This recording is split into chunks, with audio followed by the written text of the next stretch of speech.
जय सिया राम। आप सुन रहे हैं कैपिटल रेडियो अयोध्या भावना राय के साथ। और मैं हूं आपका दोस्त और होस्ट महेंद्र सिंह। सभी को जय सिया राम। आज देश ने लाल कृष्ण आडवाणी जी को भारत रत्न देने की घोषणा की है। होई है सोई जो राम रचि राखा, ये कहानी भी भगवान राम की रचना ही मालूम होती है।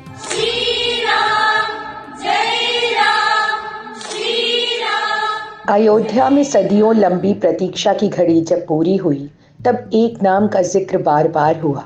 सालों पहले उन्होंने ही तो देश को ये संकल्प दिलाया था। देश की आस्था है कि ये जन्म स्थान है, तो फिर हमको कहने का पूरा हक है कि जहाँ राम का जन्म हुआ था,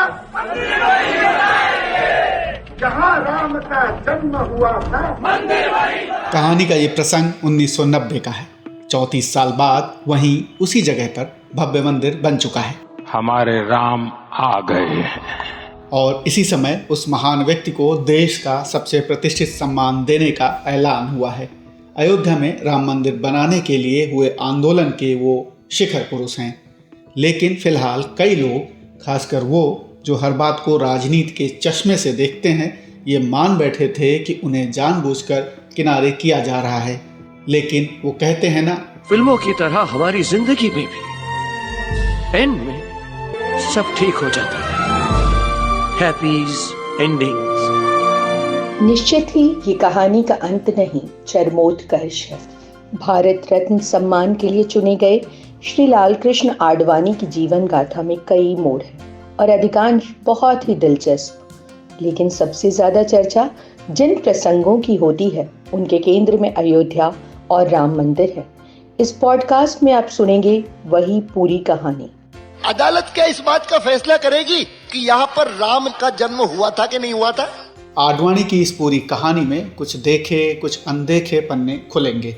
सब कुछ जानने के लिए आपको आखिर तक हमारे साथ बने रहना होगा। कैपिटल रेडियो अयोध्या का ये खास अंक है। अगर आप पूरा एपिसोड नहीं सुनेंगे तो बहुत अहम बातें मिस कर देंगे।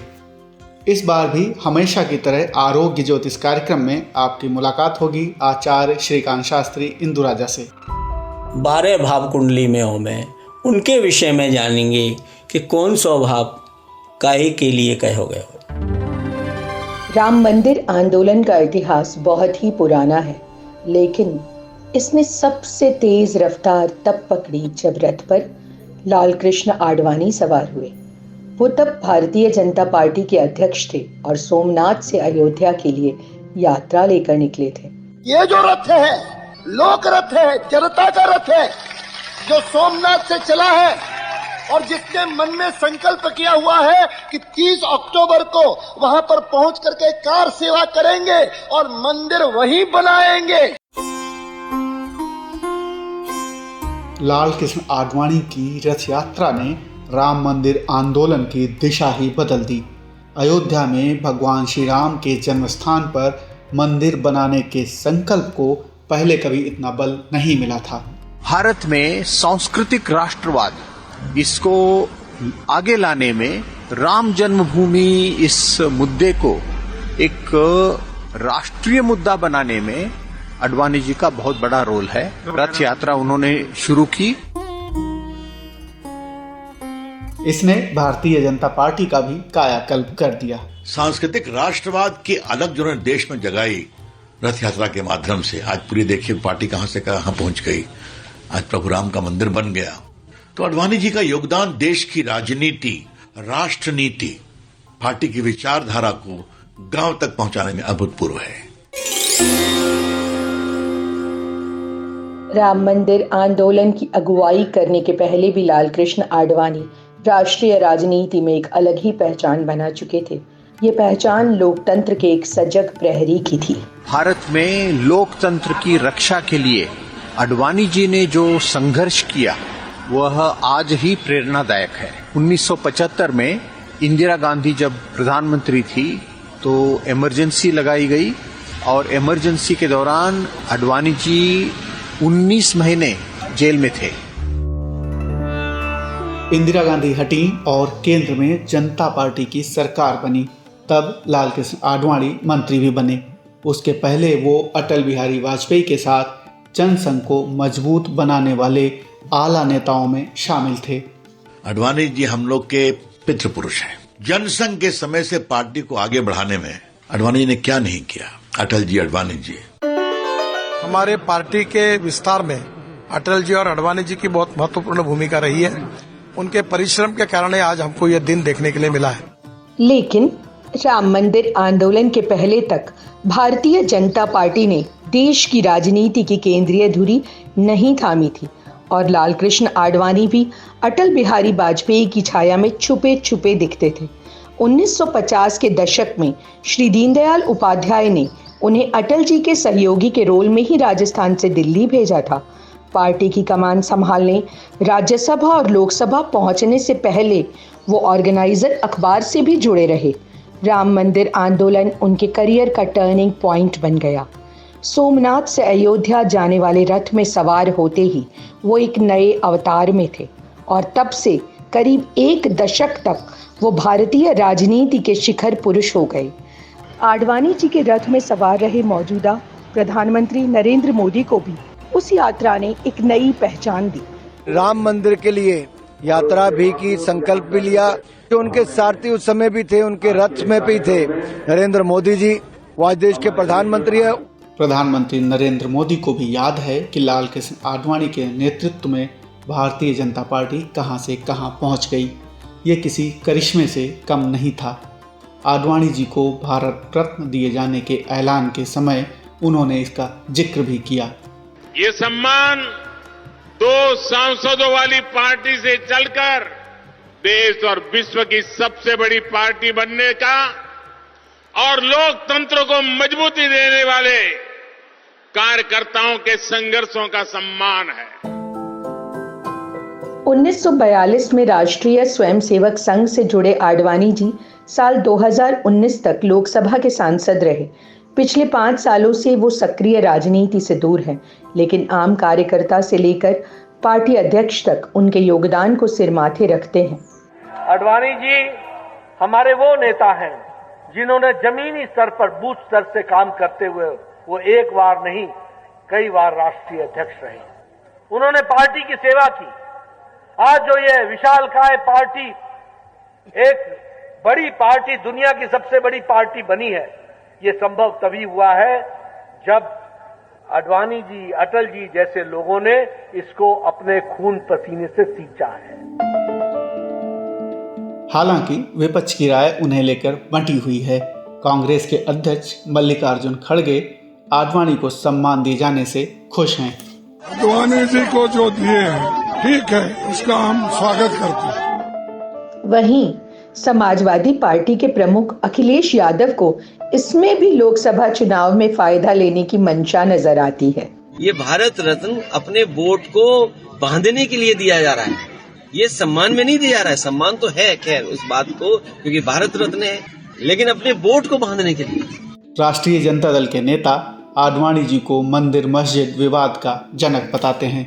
इस देश के 40 बरस तकरीबन उस विवाद में गए हैं। हमने अपनी ऊर्जा उस विवाद में खोई है जिसके जनक थे आडवाणी जी, मंदिर मस्जिद विवाद। AIMIM के चीफ असदुद्दीन ओवैसी आडवाणी जी को भारत रत्न दिए जाने के फैसले पर ही सवाल उठाते हैं। जिस शख्स की मौजूदगी में बाबरी मस्जिद की शहादत हुई, तो हम इसको नामुनासिब समझते हैं, गलत समझते हैं। विरोधी नेताओं के ऐसे बयानों और आलोचनाओं का सामना लालकृष्ण आडवाणी ने लगातार किया है। उनके साथ केंद्र सरकार में शामिल रहे जॉर्ज फर्नांडिस जैसे नेताओं ने तो एक दौर में दावा किया था कि अगर VP सिंह सरकार ने मंडल आयोग की सिफारिशें लागू ना की होती तो लालकृष्ण आडवाणी कभी राम मंदिर की मांग लेकर अयोध्या जाने वाले रथ पर सवार ही नहीं होते। मैं औरों की बात नहीं कह रहा हूँ। लालकृष्ण आडवाणी ने खुद मुझसे कहा कि आपने हमारे सामने अभी कोई विकल्प नहीं रखा है, हमारे सामने अभी एक ही रास्ता है कि हम हिंदुत्व का प्रश्न को, मंदिर और मस्जिद का प्रश्न को लेकर लोगों के सामने जाने का काम। अगर मंडल आयोग की सिफारिशें लागू नहीं होती तो फिर राम भक्ति आपको देखने के लिए नहीं मिलती जिस मात्रा में आज देखने के लिए मिल रही है और जिस ढंग से वो देखने के लिए मिल रही है। ओवैसी तो खैर लालकृष्ण आडवाणी और उनकी रथ यात्रा को लेकर हमेशा आलोचना की मुद्रा में ही दिखते हैं। लाल कृष्ण आडवाणी रथ यात्रा लेकर निकले थे बाबरी मस्जिद को तोड़ने के लिए। सोमनाथ से शुरू किए थे ये। जहां कहीं भी लाल कृष्ण आडवाणी की रथ यात्रा गई वहां पर इन तमाम मुकामात पर हिंदू मुसलमान फसाद हुआ, इंसानियत की मौत हुई। विरोधियों की राय चाहे जो भी हो, लेकिन लंबे समय तक लाल कृष्ण आडवाणी के सहयोगी रहे सुधींद्र कुलकर्णी का दावा है कि आडवाणी अयोध्या में राम मंदिर बनाने के आग्रही थे, वो किसी समुदाय के विरोधी नहीं थे। उनकी भूमिका उस समय भी यही थी कि राम जन्मभूमि में श्री राम जी का मंदिर बनना यह मुसलमान विरोधी नहीं है, क्योंकि राम मर्यादा पुरुषोत्तम है, एक आदर्श राजा थे। वो हिंदुओं की देवता हो सकते हैं, लेकिन दूसरों के लिए भी वो राम एक सांस्कृतिक प्रेरणा स्रोत थे। परसों के संघर्ष और सदियों की प्रतीक्षा के बाद अयोध्या में भव्य राम मंदिर बना। रामलला बाल रूप में विराजमान हुए। प्राण प्रतिष्ठा समारोह में श्री लालकृष्ण आडवाणी नहीं पहुंच सके, लेकिन बेटी प्रतिभा आडवाणी ने उनके भाव सामने रखे। वो बहुत खुश थे। स्वाभाविक है कि उनके जीवन का एक ऐसा सपना जिसके लिए उन्होंने काफी समय से संघर्ष भी किया, उसमें मेहनत भी की, वो सपना पूरा हुआ, तो इसके लिए वो बहुत खुश है। अयोध्या में राम मंदिर निर्माण के लिए हुआ आंदोलन लाल कृष्ण आडवाणी के राजनीतिक करियर का हाई पॉइंट था, तो साल 2005 के पाकिस्तानी दौरे से उनकी सियासी पारी में फिसलन का दौर शुरू हो गया। विरोधी आज भी उस दौरे को लेकर उन्हें कटघरे में खड़ा करते हैं। लाल कृष्ण आडवाणी जब पाकिस्तान गए थे तो मोहम्मद अली जिन्ना की खबर पर जाकर उन्होंने जिन्ना की तारीफ में कलेमात लिखे थे, और यही आरएसएस, बीजेपी, विश्व हिंदू परिषद, बजरंग दल आए दिन भारत के गयूर मुसलमानों को बोलते हैं पाकिस्तान चले जाओ, पाकिस्तान चले जाओ। आप ऐसे आदमी को अवार्ड दे रहे हैं जो जिन्ना की तारीफ किया। सुधींद्र कुलकर्णी इस विवाद का दूसरा पहलू सामने लाते हैं। वो दावा करते हैं कि आडवाणी हमेशा भारत और पाकिस्तान के बीच अच्छे रिश्ते बनाने की कोशिश करते रहे हैं।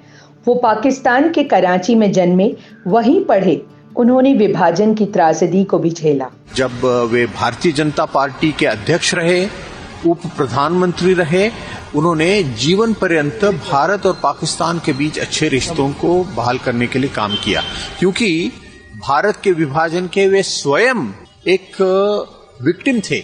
सुधींद्र ये भी याद दिलाते हैं कि लाल कृष्ण आडवाणी भारतीय राजनीति में शुचिता के प्रतीक हैं। उनका राजनीतिक करियर करीब 7 दशक लंबा रहा, लेकिन उनके दामन पर कभी कोई छोटा सा भी दाग नहीं लगा।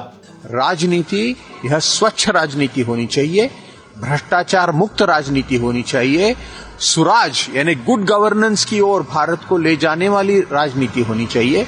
उनके इतने लंबे समय के राजनीतिक जीवन में उन पर कोई धब्बा नहीं लगा। लंबे समय तक लाल कृष्ण आडवाणी के सहयोगी रहे बीजेपी नेता श्री रविशंकर प्रसाद भी उनके इस गुण का बखान करते हैं। वो कहते हैं कि ईमानदारी की अग्नि परीक्षा में खरा उतरने के लिए उन्होंने प्रधानमंत्री बनने की आकांक्षा को छोड़ दिया।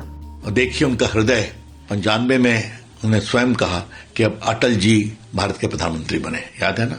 जब जैन हवाला कांड को फंसाया गया, कहा जब तक मैं निर्दोष साबित नहीं होऊंगा मैं लोकसभा इलेक्शन नहीं लड़ूंगा। जो उन्होंने सुचिता, ईमानदारी का पैमाना रखा, बहुत बड़ी बात है। आडवाणी जी उप प्रधानमंत्री बने, कामयाब रहे। उनके व्यक्तित्व की समीक्षा राजनीतिक आलोचकों से ज्यादा समय करेगा, और समय के इस चक्र में उनके हिस्से देश का सर्वोच्च नागरिक सम्मान आया है। बेटी प्रतिभा आडवाणी ने उनकी भावनाओं को देश के सामने रखा।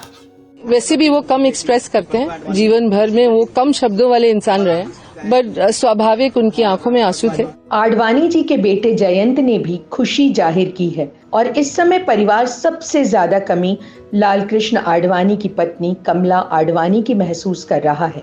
आज मुझे एक व्यक्ति जिसकी याद सबसे ज्यादा आ रही है वो मेरी माँ है, और माँ का दादा के जीवन में बहुत बड़ा योगदान रहा है, निजी जीवन में भी और राजनीतिक जीवन में भी।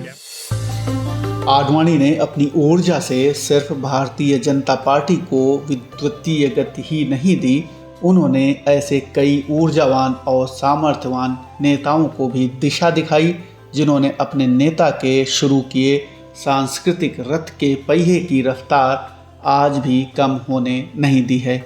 राष्ट्रीय एकता और सांस्कृतिक पुनरुत्थान की दिशा में किए गए उनके अथक प्रयास हम सब के लिए प्रेरणा के स्रोत सदैव बने रहेंगे। श्री लालकृष्ण आडवाणी के सबसे अहम प्रयास आज मूर्त रूप ले चुके हैं। वो देश के सर्वोच्च पद पर भले ही ना पहुंचे हों, लेकिन देश ने पूरी श्रद्धा के साथ सर्वोच्च सम्मान उनके नाम किया है। आडवाणी के अनगिनत प्रशंसक हैं, उनके आलोचक भी हैं, लेकिन उनकी जो खूबी विरोधियों को भी अपना बना लेती है वो है लोकतंत्र में उनकी आस्था। अधिकांश देशों में लोकतंत्र किसी न किसी प्रकार से विसर्जित हो गया। अकेला आपका देश है कि जहां पर यह आज भी सजीव है।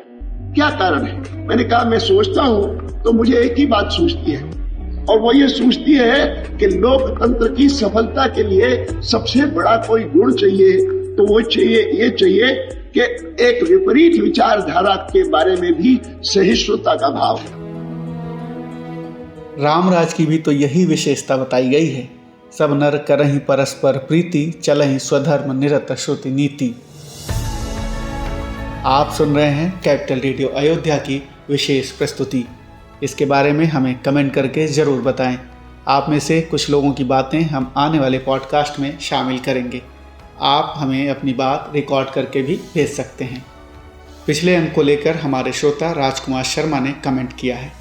उन्होंने चीफ इमाम डॉक्टर उमर इलियासी का समर्थन करते हुए कहा है कि इमाम साहब आप धन्य हो गए, आपने मानवता और राष्ट्रीयता को महत्व दिया, इसलिए आप सच्चे भारतीय हैं।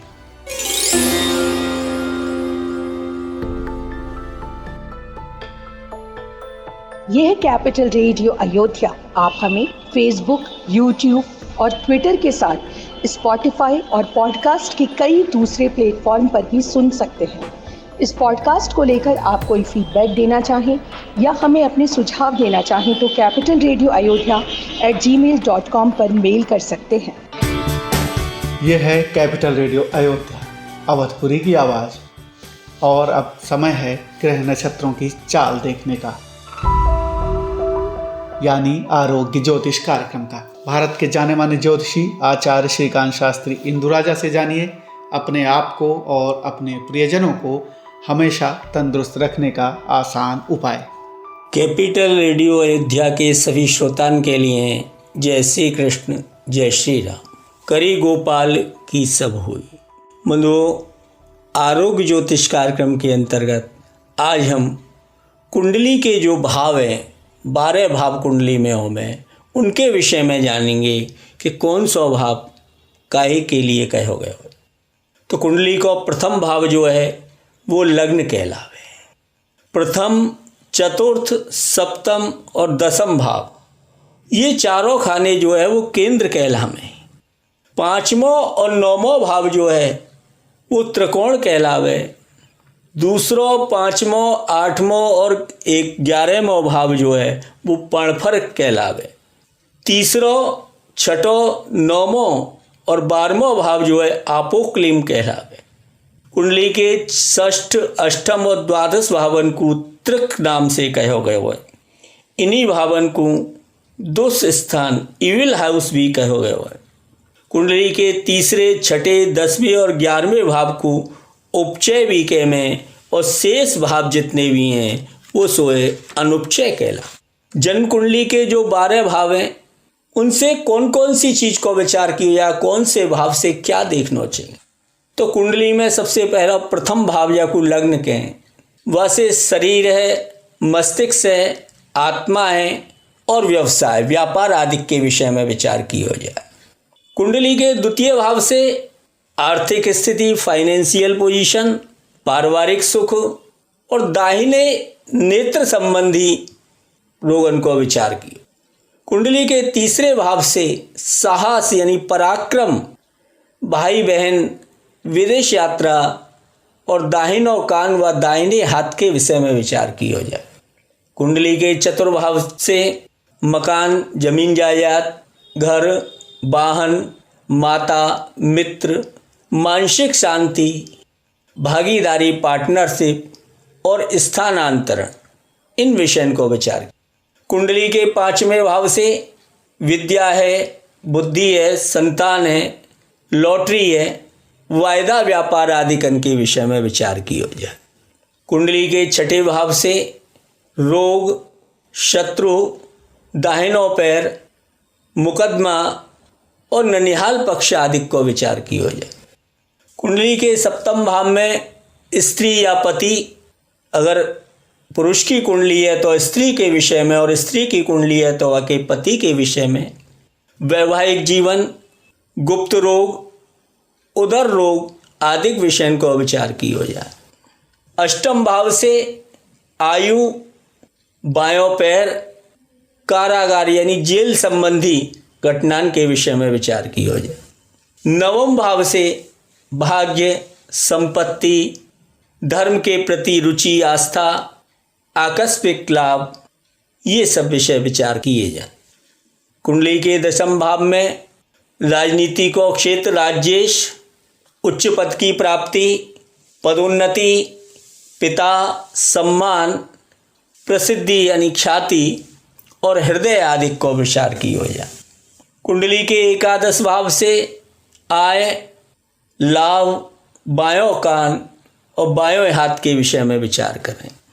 और कुंडली को 12वां भाव जो है व्यय यानी खर्च के विषय में, कर्ज के विषय में, ऋण, हानि, नुकसान के विषय में, छोटी छोटी यात्राओं के विषय में और बाएं नेत्र के संबंधित विचार करें। या तरह से ये कुंडली के जो 12 भाव है, इन भावन में से विचार करने को विषय जो है बताया।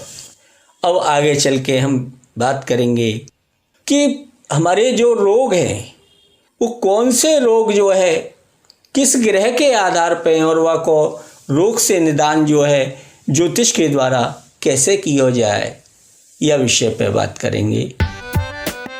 जय श्री कृष्ण। अगर आप आचार्य श्रीकांत शास्त्री इंदुराजा से व्यक्तिगत तौर पर भी संपर्क करना चाहते हैं तो हमें ईमेल करें। ईमेल एड्रेस है capitalradioayodhya@gmail.com। कैपिटल रेडियो अयोध्या आपका अपना मंच है। इस पॉडकास्ट को शेयर करते हुए आप हमारी बड़ी मदद करेंगे। आप इस पॉडकास्ट को अपने दोस्तों और करीबियों के साथ शेयर करना ना भूलें।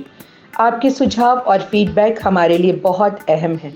और अब प्रभु श्री राम के चरित्र का बखान सुना रहे हैं मंदिर मुकुट मुखारविंद गोवर्धन के सेवायत कृष्णा भारद्वाज। ओम श्री गणेशाय नमः। ओम श्री रामचंद्राय नमः। ओम श्री हनुमते नमः। प्रिय लागी अति सबई मम भनिति राम जैसे संग। दारु बेचारू की करई को बंदिया मलय प्रसंग। श्याम सुरभि पै विशद अति गुणद करई सब पान। गिरा ग्राम्य श्री राम जैसे गावई सुनई सो जान। सियावर राम जय जय राम मेरे प्रभु राम करो कल्याण। जय राम जय राम जय जय राम सिया राम जय जय राम। मणिमानिक मुकुता छवि जैसी आई गिरी गज सिर शोन तैसी। रिपकी रेट तरुणी तनु पाही लहई सकल शोभा अधिकाई। तैसे ही शु कवि कबित बुद्ध कही उपजई अनत अनत छवि लई। भगत हेतु विधि भवन बिहाई सुमरत शारद आवति धाई। रामचरित सर बिनु अनबाहे सोच रम जाई न कोटि उपाये। कवि को विद अस हृदय विचारी गावई हरि जैसे कलि मलहारी। कीने प्राकृत जन गुण गाना सिर धुनि गिरा लगत पचिताना। हृदय सिंधु मति शीप समाना स्वाति शारदा कहि सो जाना। जो बर छई बर बारी विचारू होई कबित मुक्ता मणि चारु। जुगति बेदी पुनि पोहि आई रामचरित वर ताग। पई हरई सज्जन विमल और शोभा अति अनुराग। सियावर राम जय जय राम मेरे प्रभु राम करो कल्याण। मंगल भवन या मंगल हारी द्रवौ दशरथ अजर बिहारी। दीन दयाल बिरदु संभारी हरौ नाथ मम संकट भारी। जय राम जय जय राम सिया राम जय जय राम। जे जन में कली काल कराला, कर तब बायस बेश मराला। चलत कुपंत भेद मग छाड़े, कपट कलेबर कलिमल भाड़े। वंचक भगत काई राम के, किंकर कंचन कोह काम के। तना में प्रथम रेख जग मोरी, दींग धर्म दज धंधक धोरी। जो अपने अवगुण सब कहू, बाढ़ कथा पार नहीं लहू। ताते में अति अलप बखाने, थोरे महु जान यही शयाने। तमुझी विविधि विधि विनती मोरी, को न कथा सुनी देहि खोरी। एतौ पर करि हैज असंका, मोहित अधिक ते जड़मति रंका। कभी न हो नहीं चतुर कहाबहु, मति अनुरूप राम गुण गाबहु। कै रघुपति के चरित्र अपारा, कै मति मोरी निरत संसारा। जेहि मारुत गिरि मेरु उड़ाई, कै तूल के लेखे माही। समुझत अमित राम प्रभुताई, करत कथा मन अति कदिराई। सारद शेष महेश विधि, आगम निगम पुराण। नेति नेति कही जासु गुण, करई निरंतर गान। सियावर राम जय जय राम, मेरे प्रभु राम राजा राम। सियावर राम जय जय राम, मेरे प्रभु राम करो कल्याण। सब जानत प्रभु प्रभुता सोई, तदपि कहे बिनु रहा न कोई। ताबेद अस कारण राका, भजन प्रभाव भांति बहु भाषा। एक अनिया अरूप अनामा, अजय सच्चिदानंद परधामा। व्यापक विश्व रूप भगवाना, ते धरि दे चरित कृत नाना। सो केवल भक्तन हित लागी, परम कृपाल प्रणत अनुरागी। जे जन पर ममता अति छो, जे करुणा करे किना न को। कैपिटल रेडियो अयोध्या के इस अंक में इतना ही। आपको ये पॉडकास्ट कैसा लगा हमें ज़रूर बताएं। अपने सुझाव और फीडबैक हमें ईमेल करें। ईमेल का पता है capitalradioayodhya@gmail.com। अगर आप ये पॉडकास्ट अपने दोस्तों और करीबियों के साथ शेयर करते हैं तो हमें बड़ी खुशी होगी। अगली मुलाकात तक जय सिया राम।